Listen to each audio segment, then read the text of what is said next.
வீட்டிற்கும் தலைமை ஆசிரியர் அவர்களுக்கும் மற்றுமுள்ள ஆசிரியர் அவர்களுக்கும் என்னுடன் பயிலும் மாணவ மாணவிகளுக்கும் என் காலை வணக்கத்தை தெரிவித்துக் கொள்கிறேன். கல்வி வளர்ச்சி நாளை கொண்டாட காரணமாக விளங்குகிற பெருந்தகை காமராசரை பற்றி பேச வந்துள்ளேன்.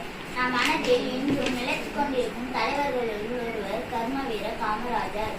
தமிழகத்தை தனிநிமிர செய்வதற்காக அயராது உழைத்த தன்னலமற்ற தலைவர் காமராசர்.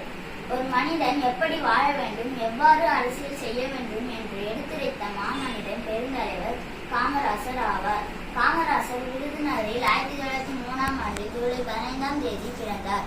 இவரது பெற்றோர் குமாரசாமி நாடார் மற்றும் சிவகாமி அம்மாள் ஆவர். இளம் வயதிலே காமராசர் அவர்கள் தந்தையை இழந்து விட்டார். காமராசர் தந்தையை இழந்த பின்பு பொருளை ஈட்டுவதற்காக மாமாவின் கடையில் வேலை செய்தார். வேலை செய்து கொண்டிருக்கும் போது செய்தித்தாள்களை படிப்பது, தலைவர்களின் சொற்பொழிவை கேட்பது போன்ற செயல்களில் ஈடுபட்டுக் கொண்டிருந்தார். நாட்டின் மீது இருந்த பற்றால் காங்கிரஸ் கட்சியில் தொண்டனாக சேர்ந்தார். அரசியல் மீது இருந்த ஆர்வமும் நாட்டுப்பற்றும் இவரை 1940 நடைபெற்ற காங்கிரஸ் கமிட்டி தேர்தலில் தலைவராக பொறுப்பேற்க வைத்தது. ஒத்துழையாமை இயக்கம், உப்பு சத்தியாகிரகம் மற்றும் 1942 நடைபெற்ற ஆகஸ்ட் புரட்சி போன்ற போராட்டங்களில் கலந்து கொண்டார். அரசியலில் ஒரு தொண்டராக இருந்த கர்மவீர காமராஜர் 1954 நடைபெற்ற தேர்தலில் வெற்றி பெற்று முதலமைச்சராக பொறுப்பேற்றார். 9 ஆண்டுகள் தமிழகத்தின் முதலமைச்சராக இருந்த பெருமைக்குரியவர். முதலமைச்சராக இருந்தபோது மக்களுக்கு இவர் செய்த சேவைகள் அளவுக்கரியது. நாட்டின் விவசாயத்தை பெருக்குவதற்காக பல நீர்த்தேக்க திட்டங்களை அமைத்து நீர் வளத்தையும் நில வளத்தையும் பெருக்கினார். நாட்டின் முன்னேற்றத்திற்கு பல்வேறு தொழிற்சாலைகளை நிறுவினார்.